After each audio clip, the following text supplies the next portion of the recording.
Nick, I have been really enjoying these short intros. It cuts out all the crap and we get straight to the point. What do you think?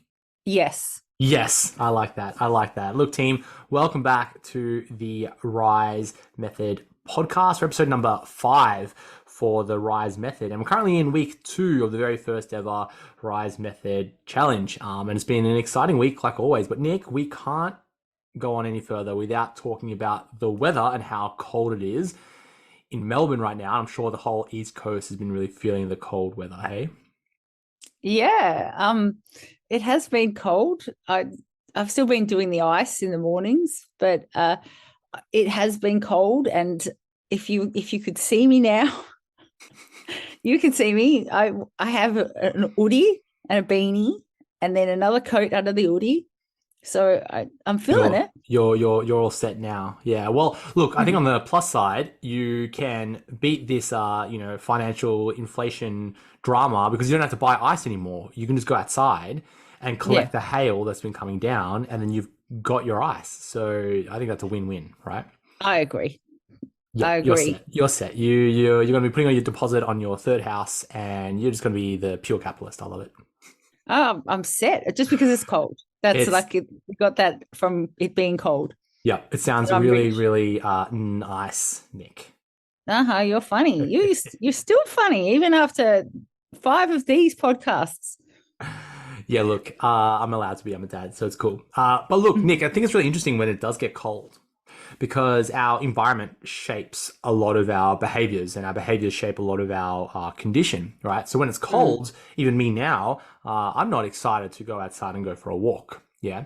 mm. Or like my poor dog, she unfortunately is a little bit neglected right now. She's not as excited to go outside in the rain and the cold. So going for our daily walk is a bit of a mission, one, to get her out of the house, or two, to get me out of the house and excited to go for our daily walk. And I find it really interesting where there's the common stereotype through wintertime. We kind of gain the winter kilos. In summer, we shed the summer kilos. And some may put one and two together and go, oh, well, when it's hot, it melts the fat away, right? Because the heat melts the fat away, which might not be completely true. It might simply be because of our environment. And I think it even drawing it back further, it comes down to a really case by case concept because some of us, when it's cold, we want to be just under a blanket and put our hoodie on and put our beanie on and turn the heater on and not go outside. So our NEAT, our overall daily steps decrease, right? But then Mm-hmm. others, because we're cold, we shiver a lot and we want to move to stay warm. So in a weird way, some of us in colder climates start to maintain our body weight a little bit better. And you see that in some studies in places like Canada and like Scandinavia, where some folks are able to stay leaner year round because when it's cold, they're more active trying to stay warm. But in general, you probably find most Australians and most listeners here that through wintertime, the activity level decreases because it's cold. And I definitely experience that when it's cold. Like my step count is very low because I don't really want to leave the house. Even my training performance takes a hit because I'm training in my garage. And Nick, have you've been training a lot in a commercial gym? Have you been training in your garage much lately? No, not much because also Shane has a new car and that lives in there. So Yep. Yep. no, I've been commercial gym, but walking outside. So I still walk at 5 or 5:30 every morning. I have big gloves Big gloves. Yep. I like that. You know what they say about big gloves, Nick? that you can lift big That's deadlifts right. That's right. without the gloves, Without the gloves, of course. Um, protecting my paws. Perfect. Love it. Mhm. I was going to say that when you're training in a cold gym and you grab a hold of like metal, yeah, when you grab a Mm. hold of like the barbell, and the barbell is not just cold on the outside, it's like cold to like the core. And like you're doing, I don't know, bench press or a deadlift or something, you have to place your hands on that barbell. And as the set progresses and more seconds that you spend holding that barbell, you just feel your fingers slowly freezing. You get that feeling? Mm. You know what I'm talking about? Yeah, I do. Yeah. I Yeah. do. But like, honestly, it's still a better feeling than not doing it. That's right. Yeah, yeah. I think I need to get some like insulation into my garage to turn it a little bit more like a room rather than like an outdoor house. Yeah. Yeah. Or just seriously wear all the clothes until it gets too hot. That's another tactic that I have. I pop everything on that I own, and then I've been known to train in my big puffer, so it Yeah. doesn't matter if I'm getting the training done. And then I'll realize sort of halfway through, oh, hang on, you might be a little bit too warm for this thing. So, Yeah. but if you just say to yourself, it doesn't matter. I can be as warm as I want to. That's a way to get yourself out there. Yeah, I like that. I've been wearing my hoodie through the whole session lately, and that's been fine. It's just the hands. It's just the fingers on the metal, and it almost like an icy burn is what you get. But Can you onwards and film upwards. your Udi? Can you film your deadlift with an Udi? What's today? Is today squat day, deadlift day? Not What's not going on? training not training today. But I don't actually own a hoodie, Nick. I'm a hoodie man. So hoodies. Yeah. But look, Nick, Boring. boring. I know. But Nick, tell me, like every week, how is your training going? It is going well. It is really good. No, it's good. Thank you very much. Everything is good. Everything is going well. Just going well. Ask me I a like that. specific question, then I'll be able to answer. Like, How are the quad gains going? oh, actually, the quad gains are gaining. Well, actually, Okay. do you know what? Let's be fair. I don't think that I'm gaining right now, but what's happening is because I'm leaning down, more muscle is being revealed. So Mm-hmm. people are going, oh, you look huge and all that. But it's actually the opposite. It's the funny thing of when you start to lose body fat and you reveal the muscles, you actually end up looking a little bit bigger than what you looked before because you can see the muscle. So I'm at that point where I people are like like, that. oh, wow, you look good. Yep. I like that. So You you're getting look really good. so you're getting the quad striations and the sweep going. Is that all happening? Striaciones. Yeah, like as much as I'll ever have. I mean, yeah, there's some stuff going on, but there would want to be Yeah. because, like, there's lifting happening, so they need to be like that. It's the law. No, So I yeah, love no, that. training's really good. So I think in terms of competition, there's probably about 16 weeks. Yeah, no, I'm feeling good. I'm cruising. I mean, look, it's 16 weeks, so there's ages, but I'm just feeling good. It's going to be a good one. Yeah. No, I'm Just excited to knowing. see what you can put together for Yeah. the next 16 weeks. It's gonna be good. Thanks, man. It'll be great.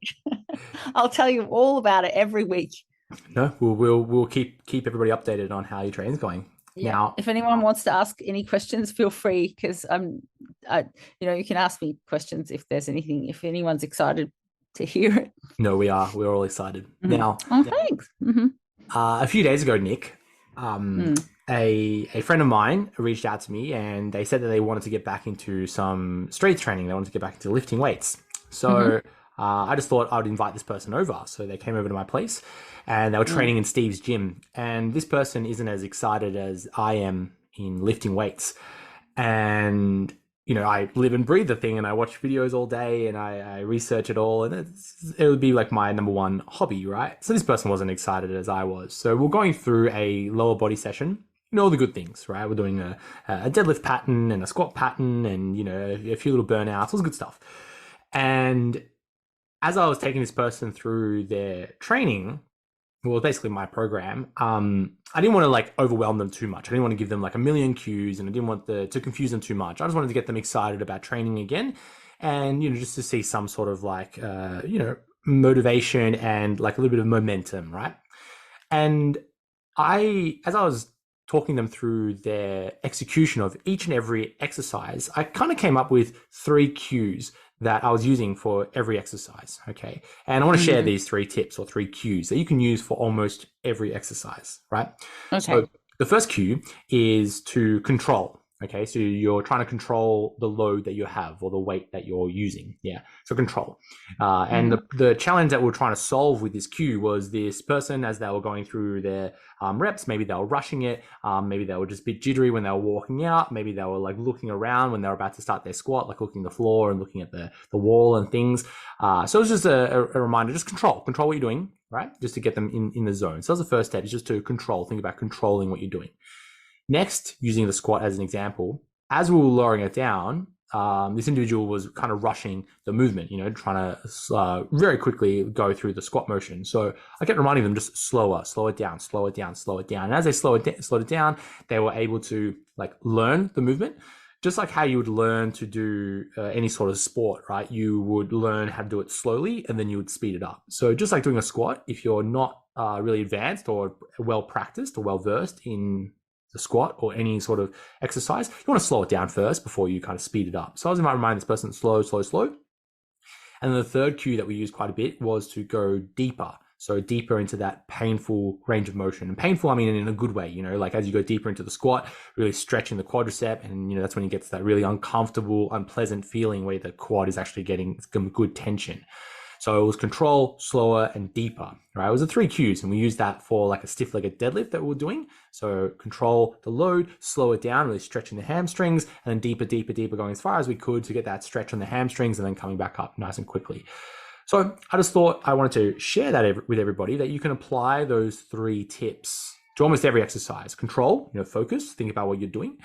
Slow it down so that we're slowing down the lowering phase of the movement, and then going a little bit deeper into that stretch. So if you're currently doing point A to point B, try to make a point C, going a little bit deeper in the stretch. You can probably find a new experience with DOMs, which is always really nice to have.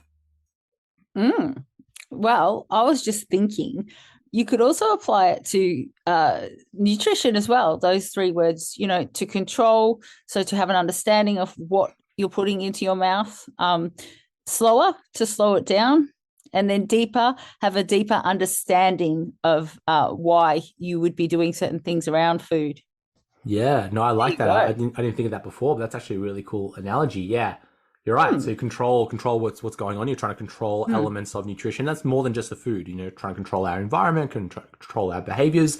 Then go slower. So slow everything down from how you're eating to how you're doing the task, how you're looking at your meal plan, how you're just kind of doing everything. And I think often people want to rush it. We look at a meal plan and it goes, how many macros are on the plan? It's, whoa, slow it down, right?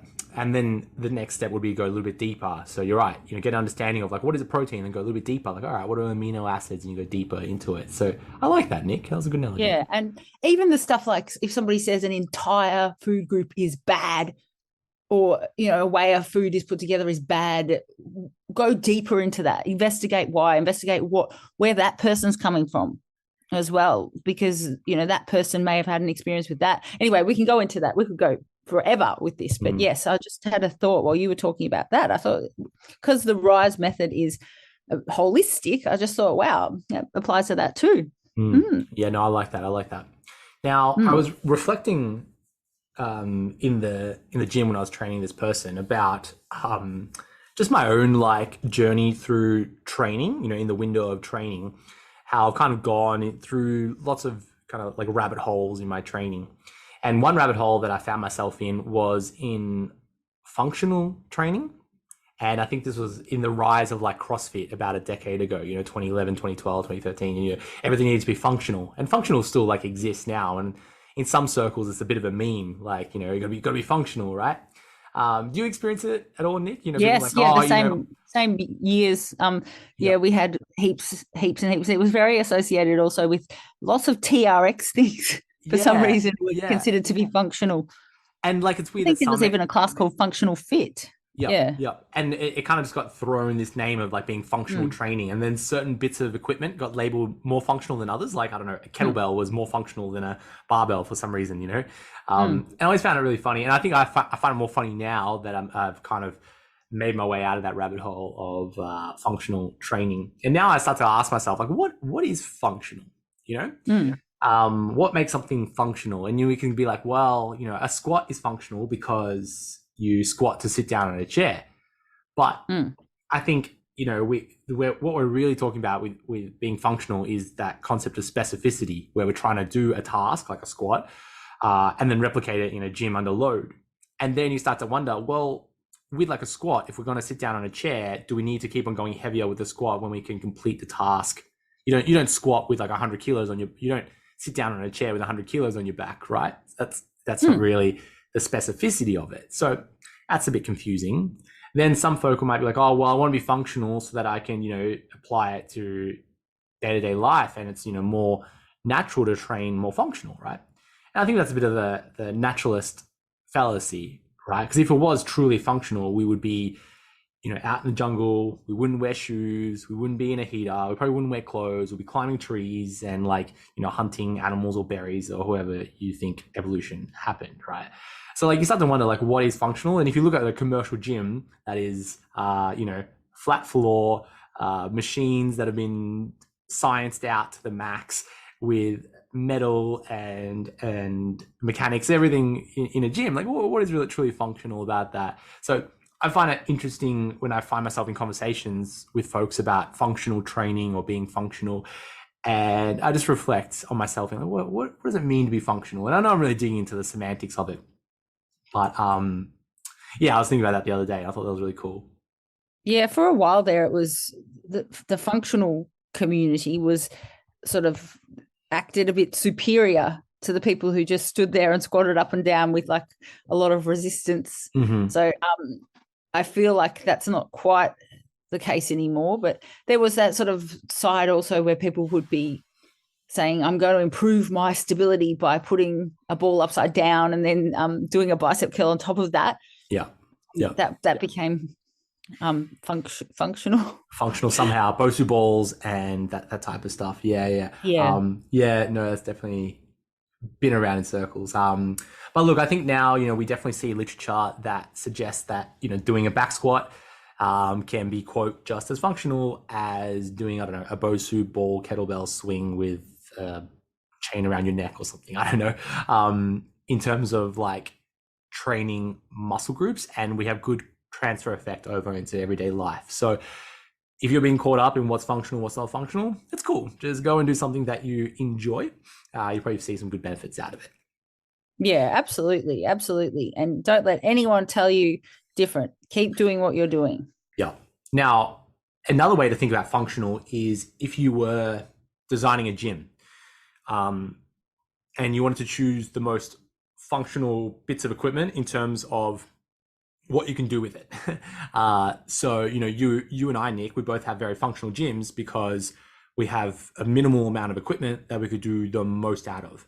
So in my eyes, something like a squat rack is really functional because you can do, squats. You can load a barbell at different heights. You could do chin-ups in a certain way. You can use the squat rack as different anchoring tools. You want to put resistance bands and other attachments onto it. So I think something like a power rack or a squat rack can be very functional because it has multiple uses, right?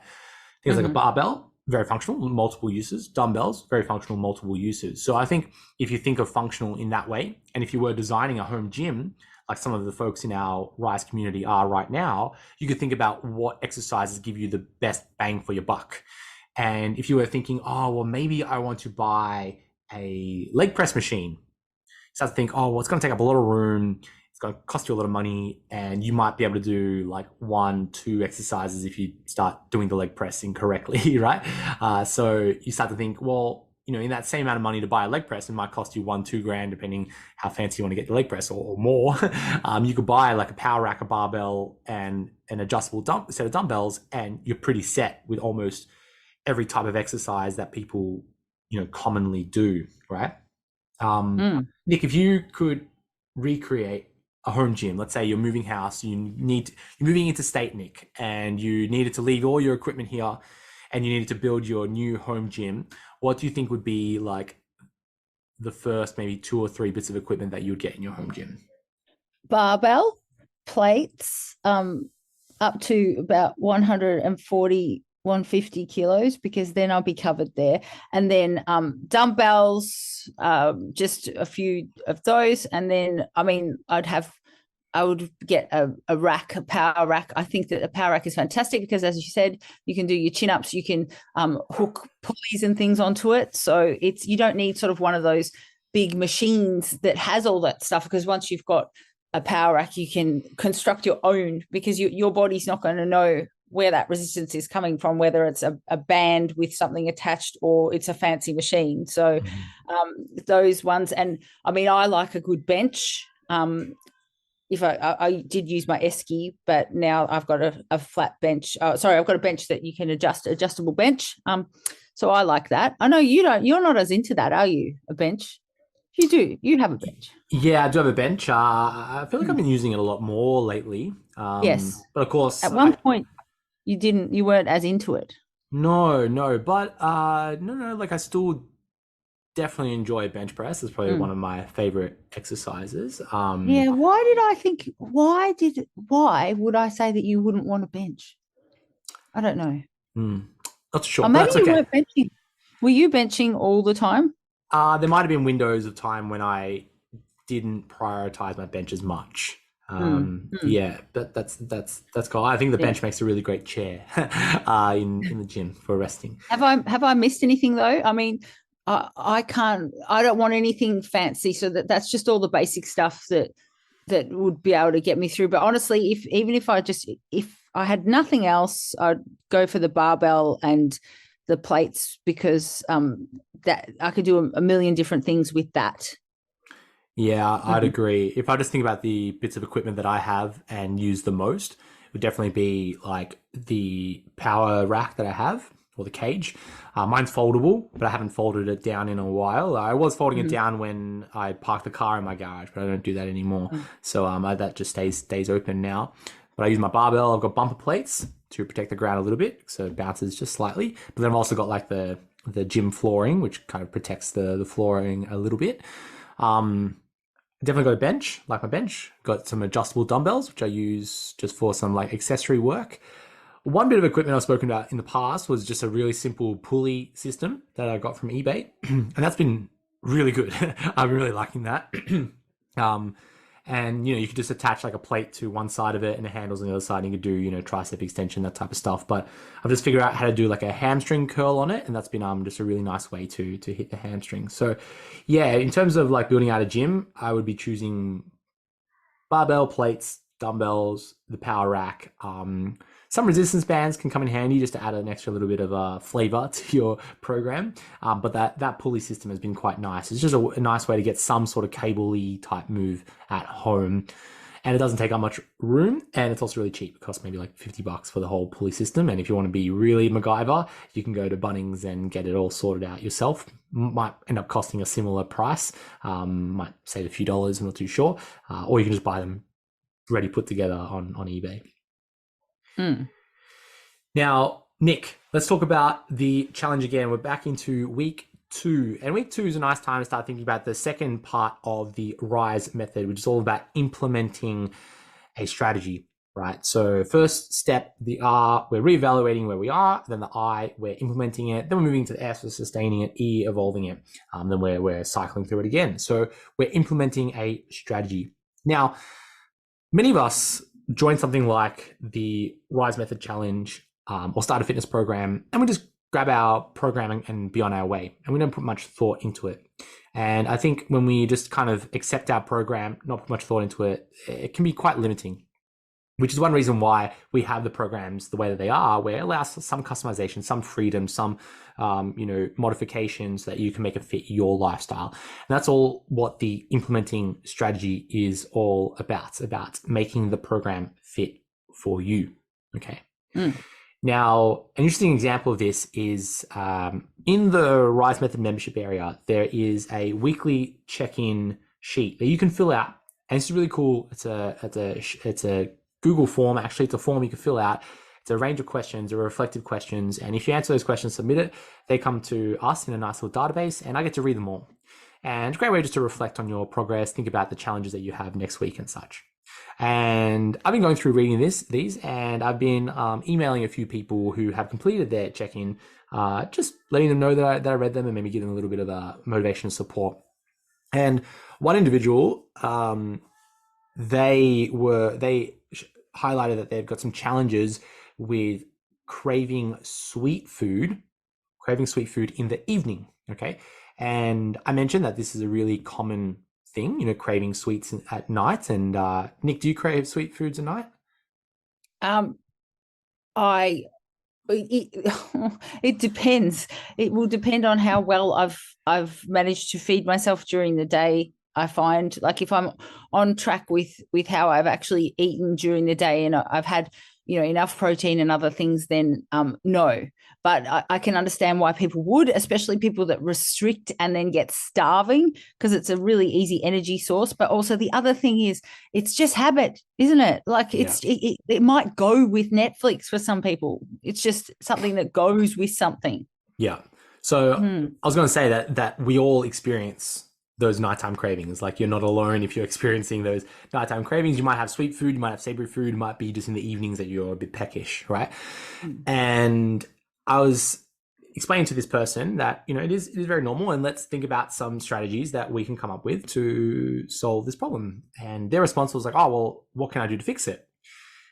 And I think what I was implying with this person was, hey, we've got to have a discussion to think about strategies. I could tell you, a bunch of strategies that you could do, but it really comes down to almost some strategies that you can come up with that you can actually make in your lifestyle. Like, I don't know what your kitchen looks like. I don't know what food you're craving. I don't know what time it is that you're craving it, or if it is something like, you sit down and like to watch Netflix with a bowl of ice cream. I don't know these things, right? So after a bit of back and forth with this individual, we found out that they were craving chocolate in the evenings. We're talking a little bit about their habits. That was the main one, Nick, where some of us, purely out of habit, it reaches 8 o'clock on the dot. It's a time-based cue, and we have that trigger. We want to have some chocolate, or maybe it is an activity, like I'm sitting down on the couch. I want to have a sweet, or maybe we've just completed a task. I've just washed up, I've cleaned up all the dishes from dinner. The kids are asleep now, and I want to kick it. I want to have my ice cream or my alcohol or whatever it is. I'm just craving that food, right? So that's the first thing. It might be a habit-based thing, and it wasn't for this individual. Next, we can look at maybe nutritional type of thing, like, hey, are you just hungry? Which turned out with this individual, they were just simply hungry, and they were looking for those sweets because, like you said, Nick, it's just easy to digest, hyper palatable food, and it's easy because we like to eat it. Hmm. And I think we could look at it a few ways. One, we can look at our habits and say, hey, are you just doing this because you're bored, or you're going with Netflix or whatever it is, or are you doing it because you're hungry? And if you're doing it because you're hungry, that's okay, because we should be a little bit hungry when we're dieting. Like, we can't completely avoid hunger, right? But there's ways that we can make this sweet, chocolate, ice cream, whatever, part of our meal plan. So if you really wanted to, you could accept, okay, well, I can either be at a, X amount of calorie deficit, let's say 500 calories deficit, and we might lose, half a kilo a week or whatever our timeline is. Or we might sacrifice that slightly. All right, I want to have 200 calories worth of chocolate, which might be 2 or 3 blocks of chocolate. And if you portion that to yourself, you can have that, but you might lose weight at a slower rate. So if you've made that decision, yep, I'm happy with that transaction, you can do that. That's fine. And for some folks, that might help with accountability and staying on track longer if we were to, factor that into our program. So there are just a few strategies you can use. Like, we can either think about our habits. We can think about making it part of our meal plan. Another one, we can just simply combat it. So if you're craving the chocolate, it might be because the chocolate's on your kitchen table and you see it every night, right? Like, me growing up, we had a bowl of chocolate on the dining table, right? And it was just a cultural thing. We'd have the bowl there, and once we finished dinner, people were snacking on their little bit of sweets after their dinner meal. So they used to just be on the dining table in the middle of our living room area.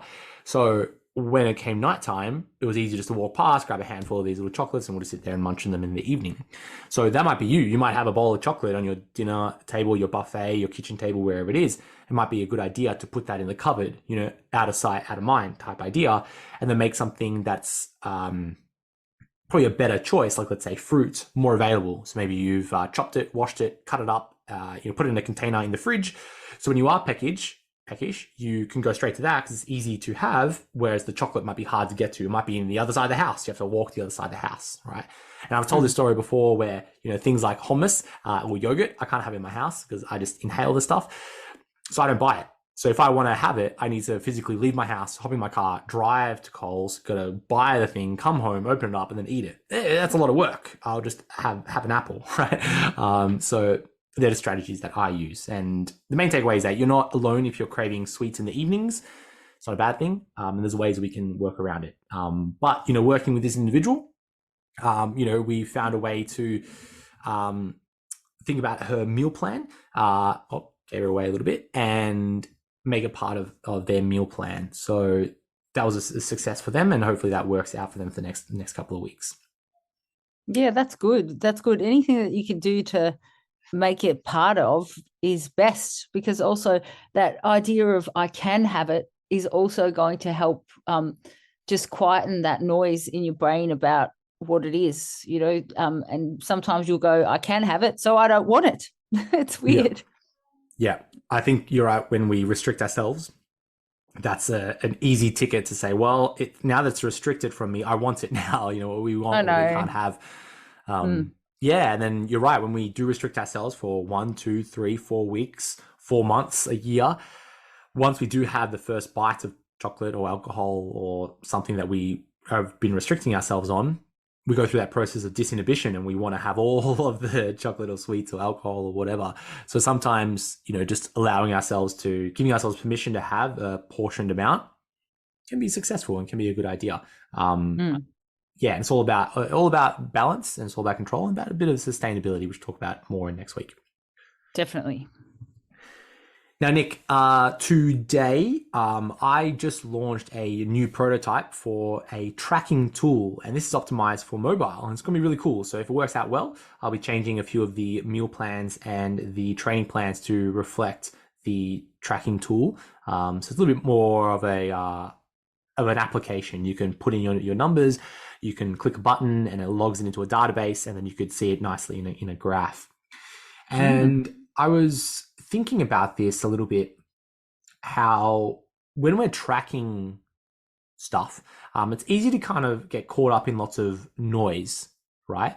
And there's the concept of like helpful data, unhelpful data, and it's kind of like when you drive a car. Yeah, if you drive a car and you're going down through the suburb streets and you see a sign come up, a stop sign, it's easy. Oh, stop sign, you stop, right? Versus when you go to like the city, like the CBD, and there's signs and billboards and noise everywhere, right? You've got to take in all this data. You've got to figure out which one's the most important sign. Oh, there's a stoplight. Oh, geez, I've got to stop here, right? And sometimes when we're training, we want to collect as much data and information as we can. We're trying to think, all right, my body weight's this, my measurement's this, my skin folds are this, my photos are this, my t-shirt feels like this, and it's never ending. And I think it's important to think about what is the important information, and then what is just noise in the background. And sometimes we get caught up in lots of noise versus something that's simply not helpful data. So I will recommend that you use the tracking tool in a way that it is helpful data, and it kind of filters out some of the noise that comes with other data points. So there's probably a reason why certain data points aren't in that checking tool, that tracking tool. And just think about it that way. So if you're really interested in certain bits of information, like why are you interested in that bit of information? Is it actually helping you, or is it a little bit misleading and adding to more noise in your progress? Yeah, definitely. Sounds good. Good on you. You just Now, keep coming up with the goods.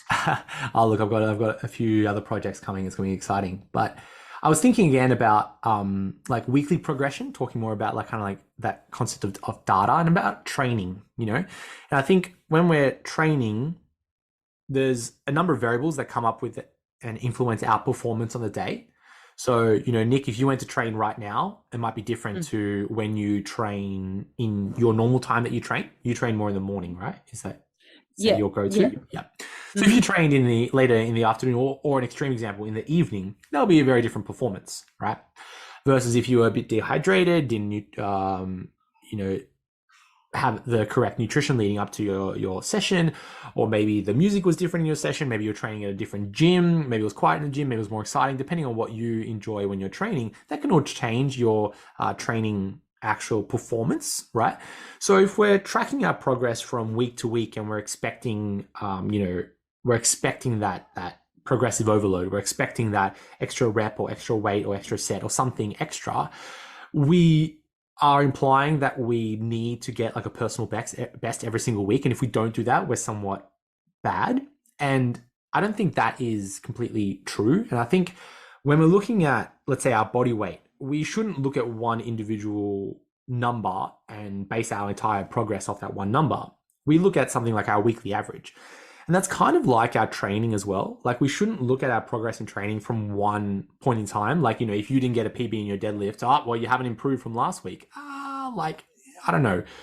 But what might be better is if we're looking at it from like a meso, like a month worth of training. And if that is going to create like a weekly average, like a monthly average, and we're trying to track monthly average on monthly average, right? But yeah, look, Nick, I won't take us through a massive TED talk. I guess it's just an interesting thought where if you are tracking your progress in the gym, basing it off of things like, you know, your week to week training performance, and if not, you're seeing week to week improvements, that might be a limiting factor because training isn't linear. It's not, you know, each week we see a little bit more, a little more until like oblivion, right? It's definitely undulating, right? It changes from week to week depending on our own performance, and our own performance can vary, you know, a good 5 to 20% on any particular day. So you might have a good day, you might have a bad day, and if we account for that, it's probably better to look at our training on like a bigger picture rather than from a session by session. And there's a reason why we don't, you know, use lots of graphs in our training programs where we go, okay, well, week 1 you did 10 reps at 100 kilos, and then week 2 you did 10 reps at 100 kilos. What, you did not get a progression, and that's bad. No, that's not what the important concept here is. But maybe if you zoom out over the meso, maybe you see progression in your execution, or maybe progression in the actual like pump you feel at the end of it, or progression in the way that you're able to take it a little bit further to failure. So there's some methods of measuring progression which is hard to quantify, but I've got a few ideas how we can kind of quantify that in the future. But it's just a thought, an idea for everybody, is that if you are basing your progress from a week to week idea, and you know that is then giving you a sense of value, hey, I've been good this week, I've seen progress, or I've been bad this week, I haven't seen progress. It might not work that way with training, just like it doesn't work with measuring our body weight. Absolutely. And there's so many other variables to factor in. So yeah, if you've got any other ideas around that where we can sort of expand that a bit, that sounds really good. Looking forward to it. We have ideas. Bring it on. Now, Nick, let's wrap up this podcast soon. I want to first celebrate the very first ever All-Stars, our 5 All-Stars for week 1. We have Fletcher, Margie, Jody, Karen, and Melody. So you can find them on the Rise Method membership area. And these All-Stars were selected for different reasons, but they all displayed a commitment to the community. So many of those are the most active people in our membership area, and you could see that in the leaderboard. The leaderboard are those you collect points as you interact with more posts and comments and those types of things. That's one way we select our all-stars. Next are those who are showing commitment to their improving their health. So, you know, they're creating content around, you know, this is what I'm eating in the day, this is how I'm improving my health, these are my goals, that type of thing. And then of course showing progress in the gym, so posting videos and photos of themselves training in the gym, getting stronger and focusing on training. So each week is a new chance for you to be our all-star. So if you're listening to this and you're like, oh geez, Steve, week 1 was an absolute write-off, that's cool. We're now in week 2, and then week 3, and then week 4, and if you are a complete write-off, there's always a chance for you to come back and be our all-star for the week. So those 5 individuals will take away a booster pack to the value of about $200. That includes their entry fee to the Rise Method refunded, and then a really fun pack that will be sent to them shortly. So if you're sitting on the fence about committing to the Rise Method and you're like, oh, I just like being in the shadows, hey, step out of the shadows, show us how awesome you are, show us how you're winning the day, show us how you're improving your health, show us how you're training hard and just being part of our community, and you too can be one of our all-stars. Super cool. Do you know Fletcher has listened to every single one of our podcasts? Going back in history, everyone. Yep. Gosh, yep. Fletcher. Well, he probably listened to this one, so hello, Fletcher. Hi, Fletcher. Fletcher's kicking gold, asking lots of questions and being really helpful to those who are asking questions and getting to some questions before me. So, Fletcher, don't try to steal my job. Fletcher's the new Steve. He's the new Steve. I love that. Nick, let's just answer a few questions that have come up this week, and then we'll wrap it up here. So first question, maybe you can have a first crack at it. It's pretty simple. I'd like to do a pull-up. How can I learn to do one?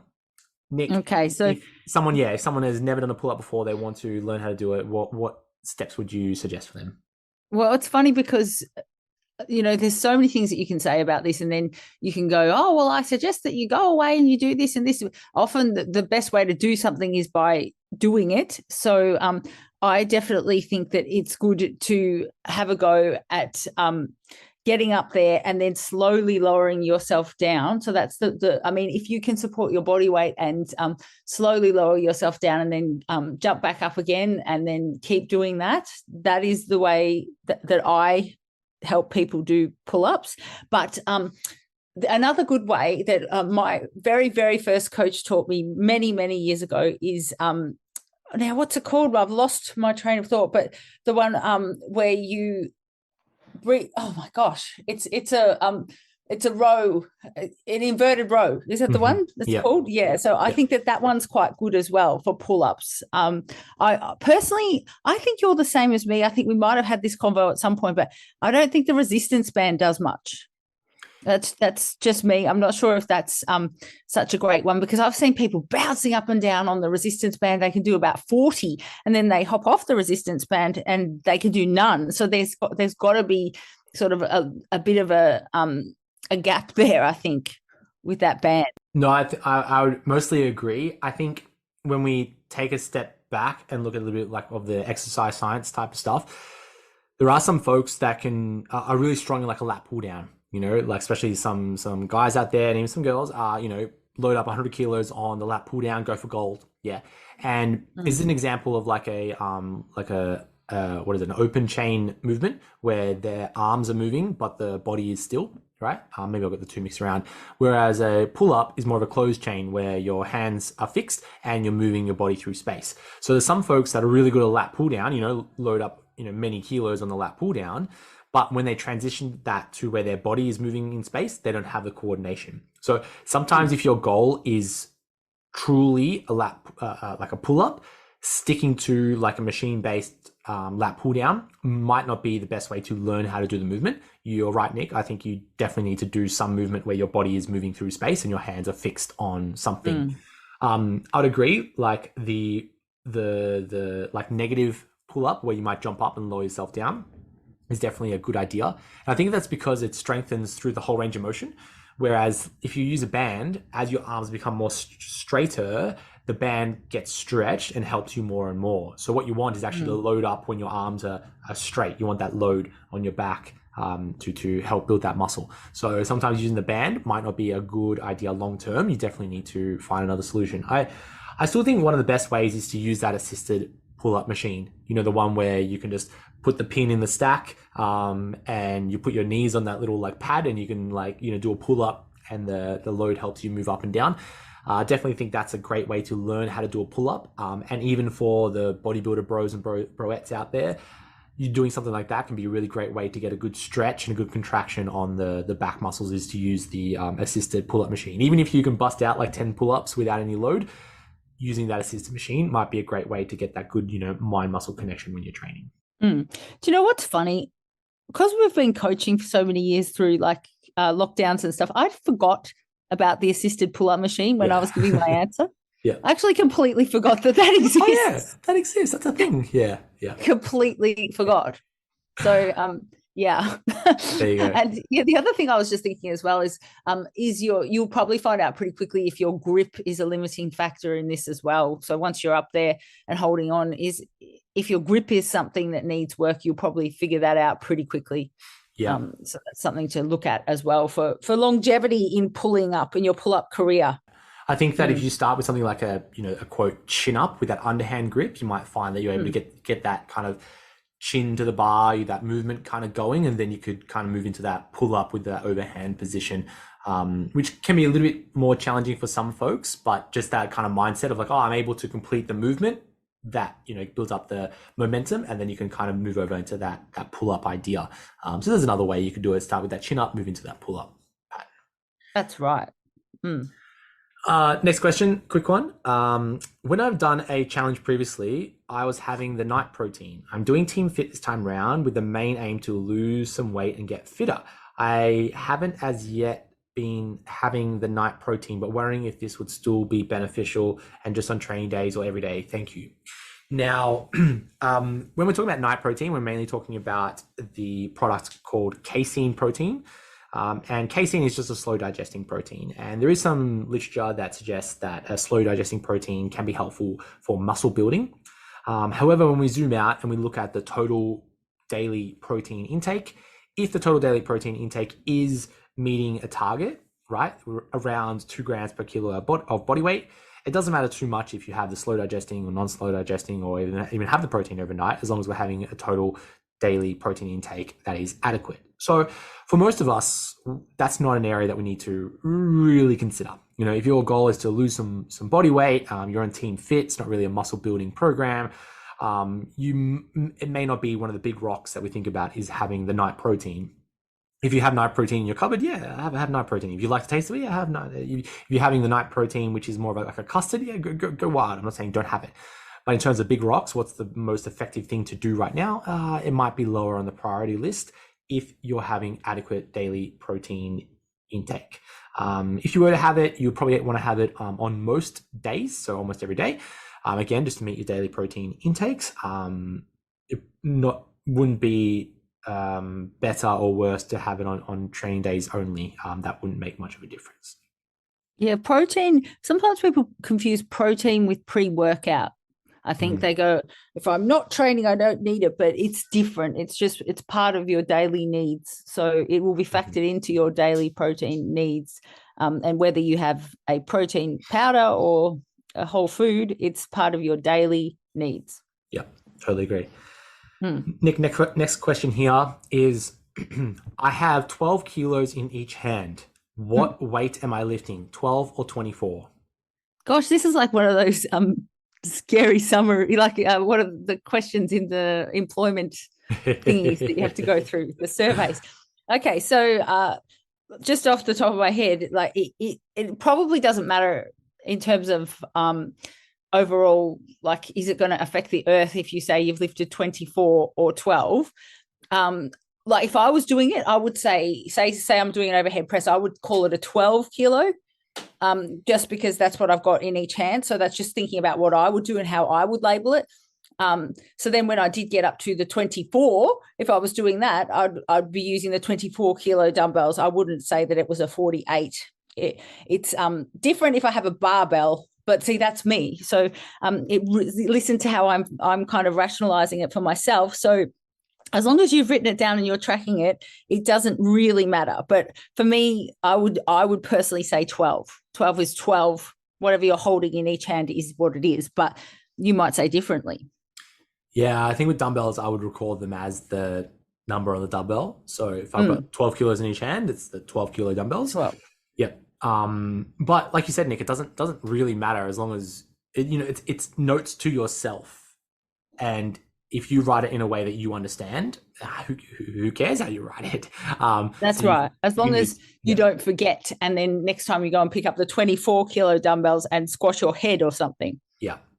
So you can call them the 12, the 24s. I mean, if they're like a certain color, that you might call them the purple dumbbells. You might, give them a name like the Barrys. You got a pair of Barrys in the corner, like whatever you decide to do. Or maybe if you have adjustable dumbbells like I do, maybe you just, instead of writing 12, you might put like 2 bigs and a small, which equals like 12 on the dumbbell. So depending on how you want to write it, as long as you know what you mean and you're consistent with it, that's all that really matters, I think. Yeah, like if you were at the beach and you didn't have anything except for 2 crabs that were helping you out and a stick, you would say, I lifted 2 crabs on a stick. Yeah. You wouldn't try to find a way to measure the crabs. Yeah. but like some yeah, coconuts. No. Yeah, exactly. Probably not the crabs. They wouldn't want to. But it doesn't matter. Although if you want a concrete answer and you want me to tell you, just do 12. Yeah, probably the easiest way. It's the most universal way, I'd say. Most people record it like that. Final question here was a little bit of a longer question on the forum, but this is just the super summary. The question was that I would like to cut back on sugar and struggling to do so. My daily sugar intake seems to be well above the daily limit of 24 grams just by eating fruit. And they then posted all the food that they eat throughout the day. And they said, how do I reduce my sugar intake? And I'm going to preface this question by saying that I made lots of assumptions. I made a lot of assumptions with my answer, and that you know what assuming does, Nick, makes an ass out of you and Ming, right? Or Ming. Now, you know, I want to talk and answer this question about sugar, and I think sugar gets demonized a lot, right? Where, you know, we look at sugar, oh, sugar's bad, and we have this immediate association sugar being a bad thing, and it, in a way, it is. You know, lots of sugar in our diet is probably not a good thing. Lots of refined sugar is probably not a good thing, and a lot of added sugars to our diet is probably not a good thing. However, sugar from fruits is actually quite good for us because the sugar is mixed in with fiber, and that slows down the digestion of that sugar into our bloodstream. Because it's mainly how quick that sugar enters our blood. Because what we want in our blood is not really big spikes of sugar. So if it's really highly processed sugar, it enters the bloodstream really quickly. When we get that really quick ingestion of sugar, you get that spike of sugar. That's that kind of like high GI type thing, high glycemic index type idea, and that's probably not good for our health because as quickly as it comes up, it comes back down. Whereas if we are having fruit and eating the fruit, as in like a whole apple, we're having fiber with that, and that fiber breaks down the sugar intake so that it's not all at once; it's a little bit slower, and that's totally fine. Now, I think sugar gets demonized, but we need to remember that sugar is, another way of saying sugar is glucose. So glucose molecule is one sugar molecule, and glucose is the preferred energy source that our body uses. Okay, our brain needs glucose, our body needs glucose, and our body goes through processes of gluconeogenesis, where it's glucose, sugar, new, genesis creates. It's going to create new sugar out of other things in our body. So things like fats or proteins, or breaking down bones to create sugar in our blood so that our brain can use it. So, you know, we can't be afraid of sugar because our body uses sugar all day, every day. So if you completely avoid it, it's going to find another way to find sugar. It's going to break down the other foods that you eat. So sugar isn't the devil here. Sugar isn't the bad thing. However, there is like a limit. We're saying, okay, you're having a little bit too much sugar, you're at a higher risk of things like diabetes. Now, it turns out this person was anxious about developing diabetes. And I'm not a dietitian. I'll put my hand up and say I'm not a dietitian, so I can't advise on diabetes. However, type 2 diabetes is a little bit multifactorial, and it's not just simply our sugar intake. We do need to consider other factors in diabetes as well, such as our fiber intake, our overall physical activity, and our overall body weight. So as we reduce our body weight, that's a really large risk decreasing thing for diabetes, right? So sugar from fruit isn't a bad thing. It's a bad thing if you decide to juice a lot of fruit or blend a lot of fruit. Okay, you're kind of removing a lot of the fiber in there. So I would say that, you know, we don't need to be focusing a lot on our sugar intake. What the big rocks here is our overall caloric intake, especially if we're anxious about diabetes and we have a lot of weight to lose.